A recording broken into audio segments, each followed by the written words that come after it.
اللہ تعالیٰ نے اس کائنات کو بنایا اور پھر اس میں انسان کو بنایا، پھر انسان کی ہدایت کے لیے، اس کی رہنمائی کے لیے اپنے سفیروں کو بھیجا، پیغمبروں کو بھیجا، اور وہ تمام کے تمام پیغمبر ایک ہی بات بتاتے رہے کہ ایک خدا پر ایمان لے کر آؤ اور اس کی عبادت کرو، اس کی غلامی کرو۔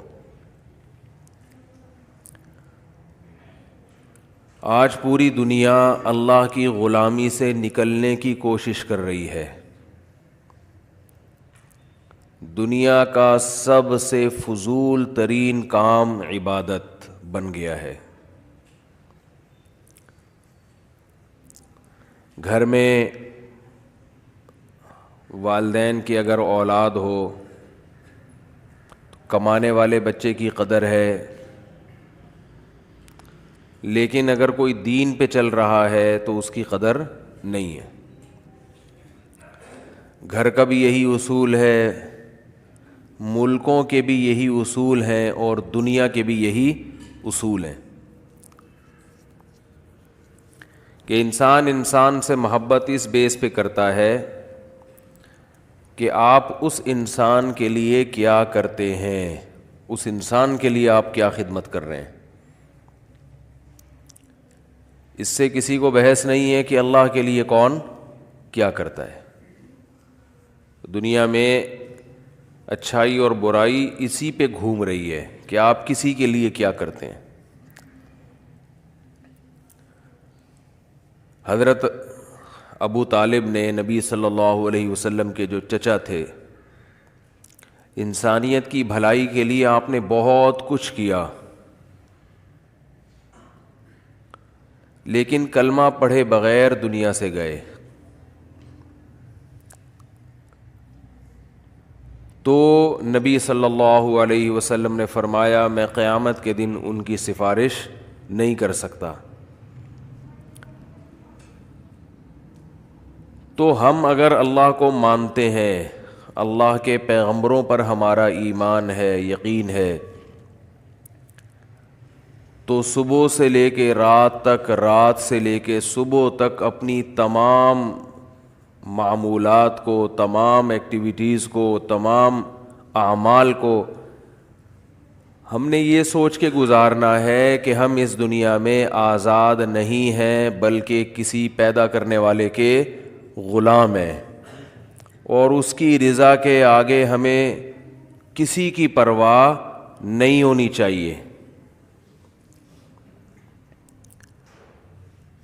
یہ بات خوب اچھی طرح سمجھ لینی چاہیے کہ اسلام کا جو مزاج ہے، مزاج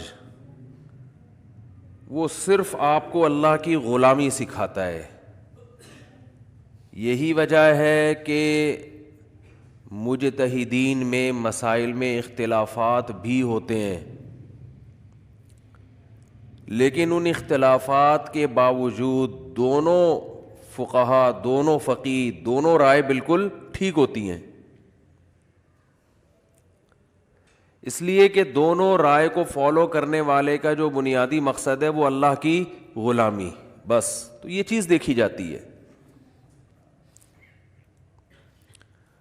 ہم عمل میں الجھ جاتے ہیں۔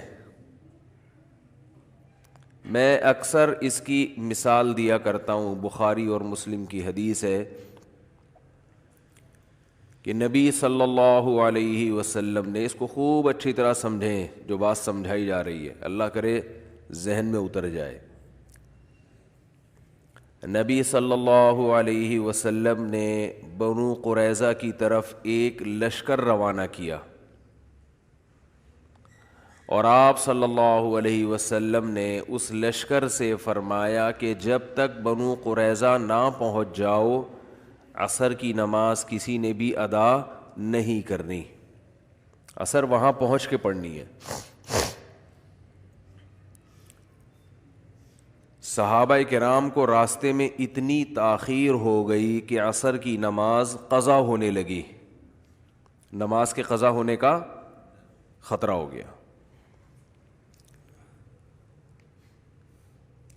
بعض صحابہ نے یہ کہا کہ نبی صلی اللہ علیہ وسلم کا جو مقصد تھا وہ عصر کی نماز کو قضا کرنا نہیں تھا. عصر کی نماز کو قضا کرنا مقصد نہیں تھا، کیونکہ آپ صلی اللہ علیہ وسلم کو علم تھوڑی تھا کہ نماز راستے میں قضا ہو جائے گی. آپ کا مقصد یہ تھا کہ تسلی سے اپنے مقام پہ پہنچ کے ہم نماز ادا کریں گے، راستے میں پڑھنا ٹھیک نہیں ہے.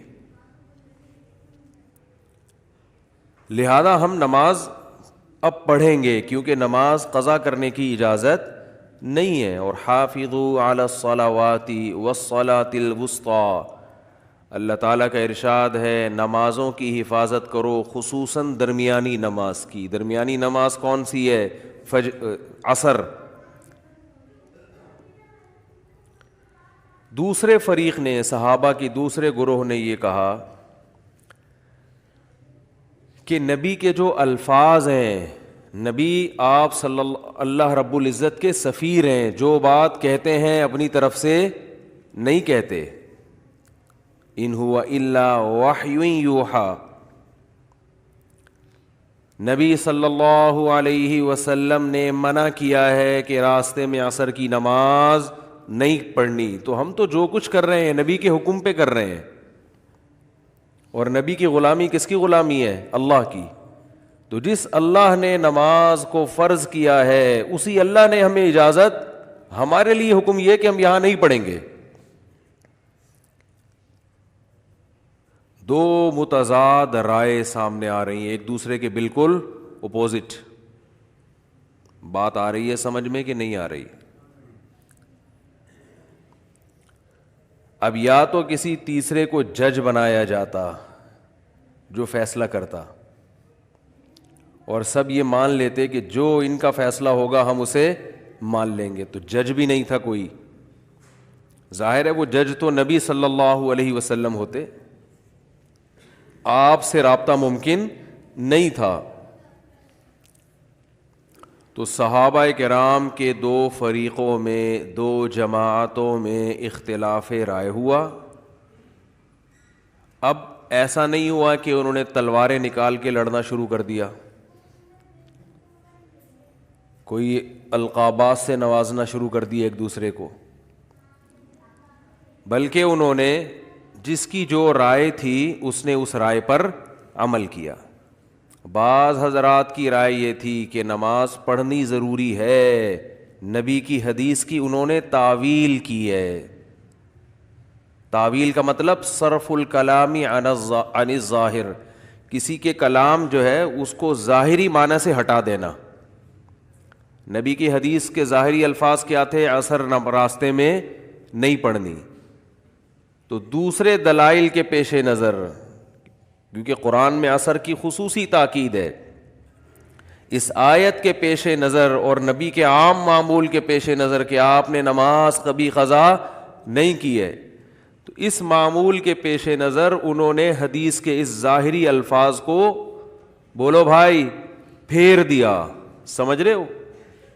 ہٹا دیا اپنے ظاہر سے کہ یہاں یہ جو نبی نے حکم دیا کہ راستے میں عصر کی نماز نہیں پڑھنی، یہ اس صورت میں تھا. یہ شرط بڑھا دی انہوں نے کہ بشرطے کہ نماز قضا ہونے کا خطرہ نہ ہو.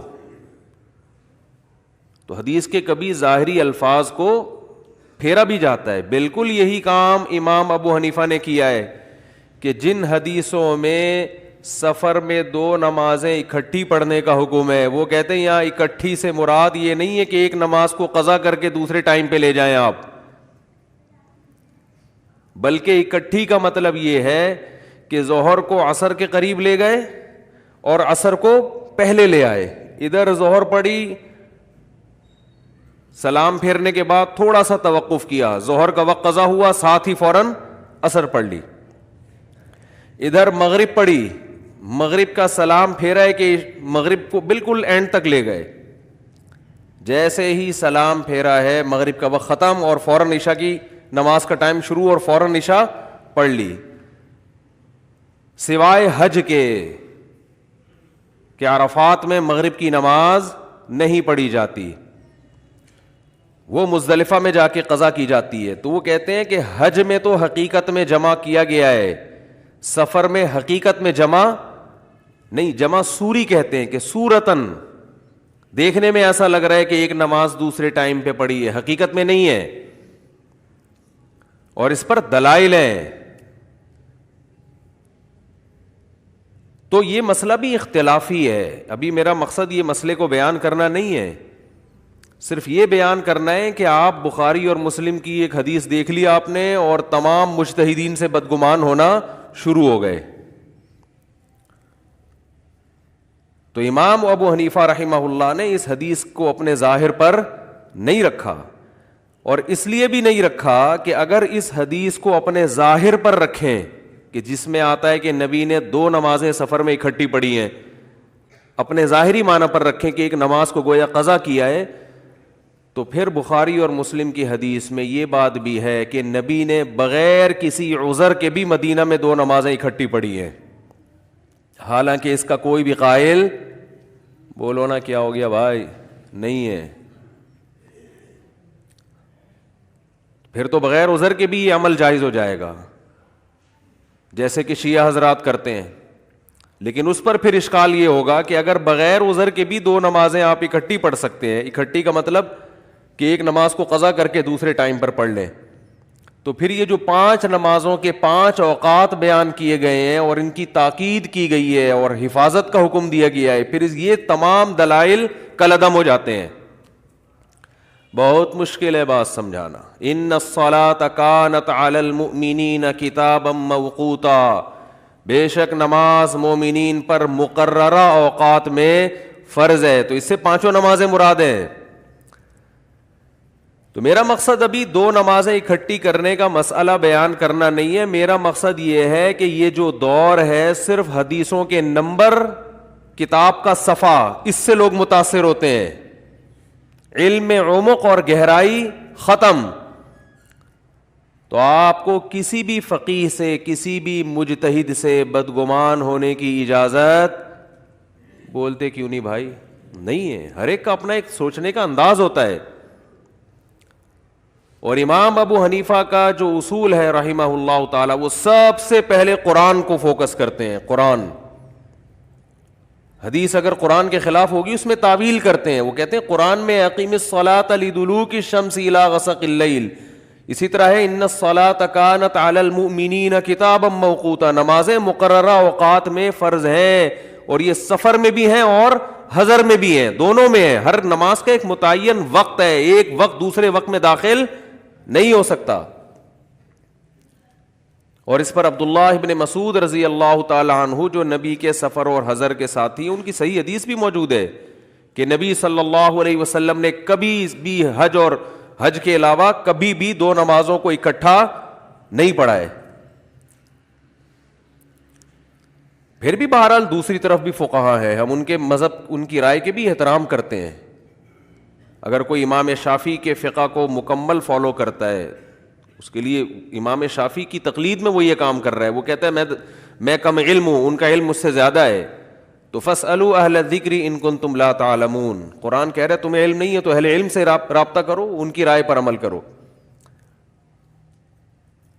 لیکن یہ جو ہمارے ہاں ہندوستان پاکستان میں جو ایک بدعت چل پڑی ہے کہ نمبروں کے ساتھ حدیث پیش کرنا, یہ بدعت نہیں, نمبروں کے ساتھ حدیث, آگے جو اس کے مفہوم, نمبروں کے ساتھ حدیث پیش کر کے پھر ترجمہ کرنا, پھر اپنی رائے کو سب پہ تھوپنا کہ حنفی ایسے کرتے ہیں, حنفی قرآن و حدیث کو چھوڑتے ہیں, حنفی جو ہے وہ ابو حنیفہ کی اندھی تقلید کرتے ہیں. آپ کبھی ابو حنیفہ کو ہم سے سمجھو تو آپ کو پتہ چلے گا کہ امام حنیفہ کو آدھی سے زیادہ دنیا نے بلا وجہ فالو نہیں کیا.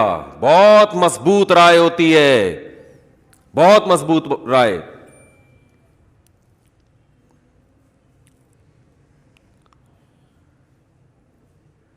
تو بڑے بڑے محدثین ہیں جو امام ابو حنیفہ کو فالو کیا کرتے تھے, ان کی تقلید کیا کرتے تھے. ان سے جب پوچھا جاتا کہ آپ خود اتنے بڑے محدث ہیں اور آپ ابو حنیفہ کی رائے پر عمل کرتے ہیں, وہ کہتے ہیں ما سمعنا رأیا احسن من رأی ابی حنیفہ, ہم نے ابو حنیفہ کی رائے سے بہتر رائے نہیں دیکھی. بہت معتدل, ہر طرف سے دلائل میں غور و فکر کر کے. تو خیر بات یہ چل رہی تھی کہ رسول اللہ صلی اللہ علیہ وسلم نے اس فریق کو حکم دیا کہ بنو قریظہ پہنچنے سے پہلے عصر کی نماز، بولو بھائی، نہیں پڑھنی۔ اب یہ دو نمازوں کا اکٹھا ہونے کا مسئلہ آ ہی گیا تو ایک اور چھوٹی سی بات بتا کے بس آگے چلتا ہوں کہ دو نمازیں جو فقہا یہ بھی جائز بھی کہتے ہیں نا، سفر میں دونوں کو ایک کو دوسرے وقت میں داخل کر کے پڑھا جائے، جو جائز بھی کہتے ہیں، جیسے امام شافعی، امام احمد بن حنبل کی رائے یہی ہے کہ جائز ہے، تو وہ بھی اس کو ثواب کا کام نہیں سمجھتے، گنجائش دیتے ہیں، گنجائش۔ ان کے ہاں بھی اصل سنت اور افضل عمل یہی ہے کہ ہر نماز اپنے ٹائم پہ سفر میں بھی پڑھی جائے۔ اور یہ کیونکہ علامہ ابن قیم رحمہ اللہ نے لکھا ہے کہ یہ کام جو سفر میں دو نمازیں اکٹھی پڑھنا، نبی نے یہ عمل متواتر سنت نہیں ہے، بہت کم ہوا ہے، یہ بہت شدید عذر میں یہ کیا ہے آپ صلی اللہ علیہ وسلم نے۔ جبکہ ہم اپنے اہل حدیث بھائیوں کو دیکھتے ہیں کہ وہ جب بھی سفر کر رہے ہوتے ہیں دو نمازیں اکٹھی پڑھ رہے ہوتے ہیں، تو یہ خود نبی کے عمل کے خلاف ہے، یہ بہت کم ہوا ہے، یہ عام معمول نہیں تھا۔ جبکہ سفر میں 4 کی 2 پڑھنا یہ نبی نے ہمیشہ پڑھی ہے۔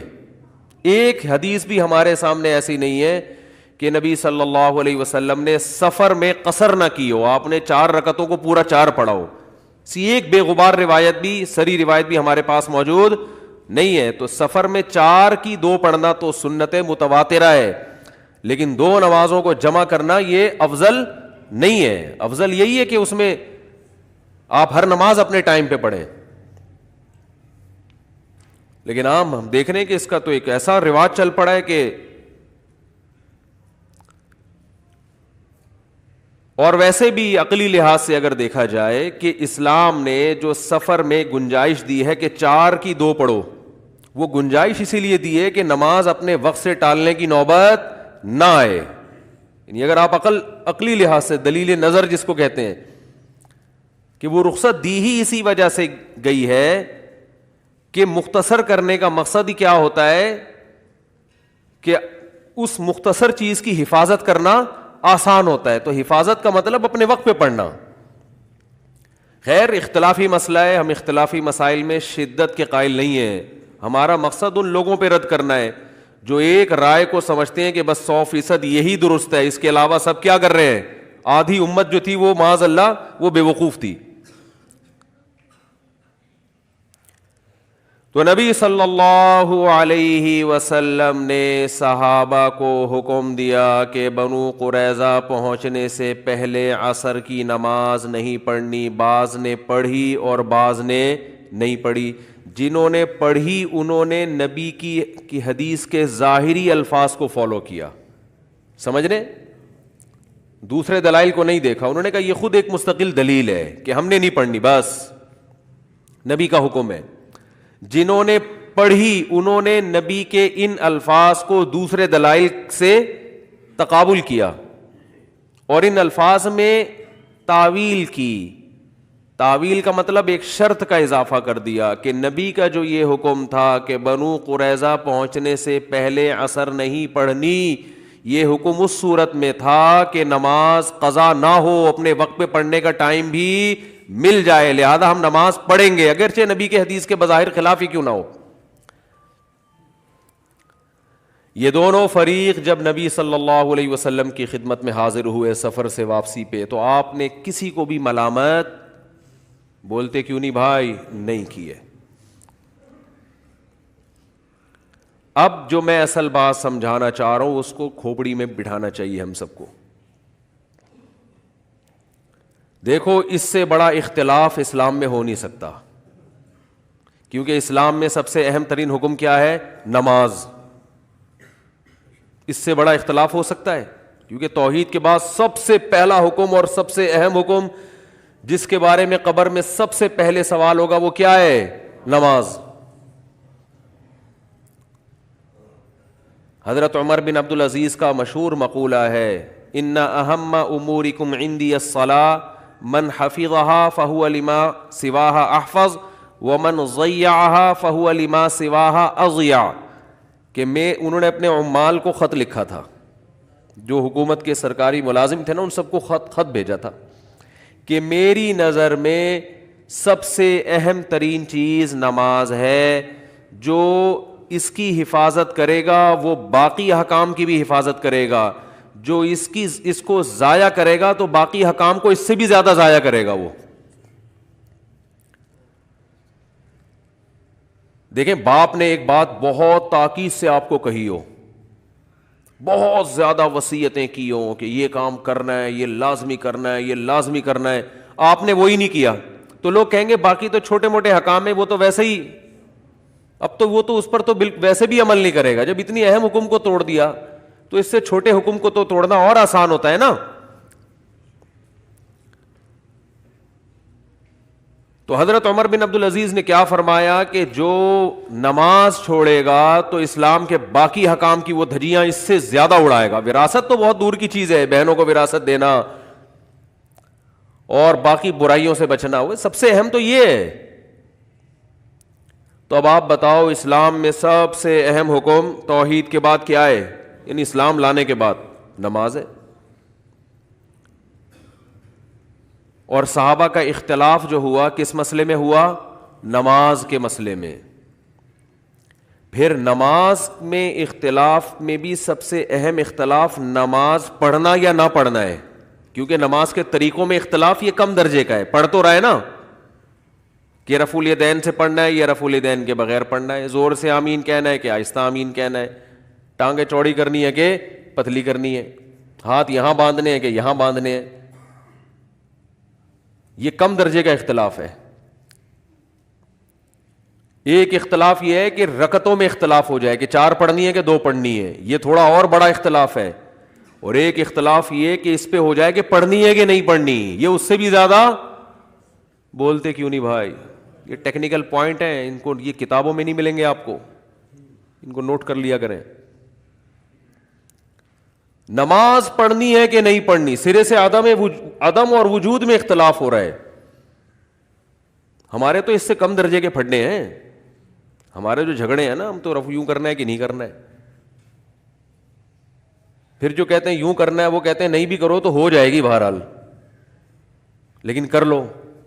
ہم کہتے ہیں بھائی نہ کرنا بہتر ہے، نبی کی آخری نماز کیا تھی؟ نہ کرنے والی۔ دلائل دونوں طرف ہیں، اختلافی مسئلہ ہے، اس میں کسی ایک طرف شدت جائز نہیں ہے، ہمارے پاس اپنے دلائل ہیں۔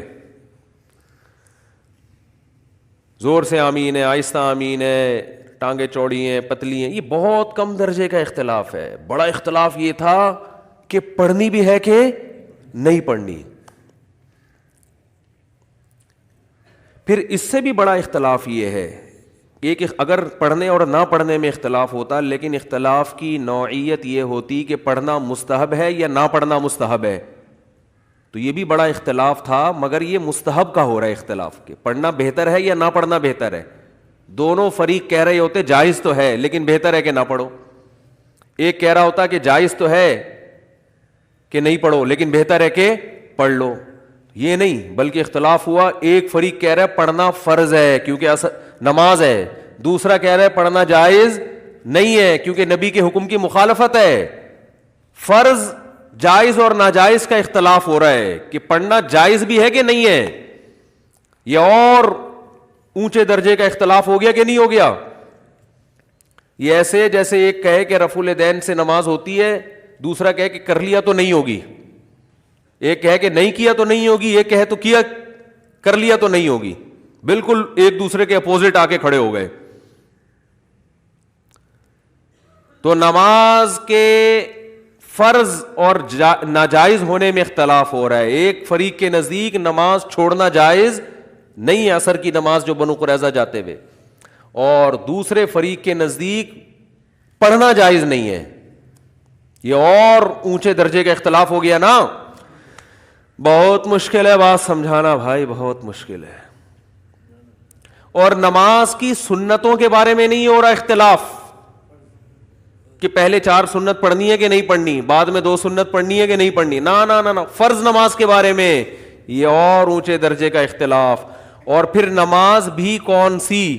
وہ نماز جس کو قرآن نے خصوصیت کے ساتھ ہائی لائٹ کیا ہے، حافظوا علی الصلوات والصلاۃ الوسطی، نمازوں کی حفاظت کرو، پانچوں نمازوں کی، خاص طور پر درمیانی نماز کی، تو درمیان میں اثر آتی ہے، یعنی وہ پہلا نماز، اور نماز میں بھی سب سے اہم ترین نماز. تو اسلام میں کسی حکم کے بارے میں اس سے زیادہ شدید نوعیت کا اختلاف ہو نہیں سکتا تھا، اتنا شدید، یعنی اس سے زیادہ بڑا اختلاف نہیں ہو سکتا تھا احکام کے بارے میں.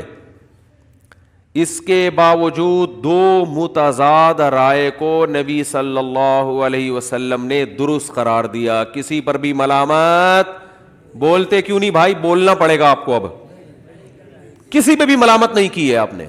کیوں؟ اس لیے کہ یہ جو قرآن کا حکم ہے نا، یا ایھا الناس اعبدوا ربکم، اپنے پیدا کرنے والے، اپنے پالنے والے کی غلامی کرو، تو غلامی پر دونوں نے پورا عمل کیا. اب اسلام عمل کو نہیں دیکھ رہا، جو مقصد تھا حاصل ہو گیا ہے، کیونکہ ان کے بس میں اس سے زیادہ غلامی ممکن نہیں تھی. فاتقوا اللہ ما استطعتم، جتنی استطاعت ہے اتنا اللہ سے ڈرو، اس سے زیادہ استطاعت نہیں ہے. بھئی اب رائے کو کیسے تبدیل کریں؟ ایک کی سمجھ میں یہ آ رہا ہے کہ نبی کا حکم یہاں نہیں ہے وہاں کے بارے میں، ایک کے سمجھ میں آ رہا ہے کہ یہی پڑھنی ہے. اب یا تو نبی خود وحی کے ذریعے آ کے بتائیں کہ میری مراد کیا تھی. جب یہ پاسبل نہیں ہے تو اب رائے کو تبدیل کرنا ممکن نہیں ہے. جب اللہ کی رضا ہے تو بس اس نے اللہ کے حکم کو پورا کر دیا.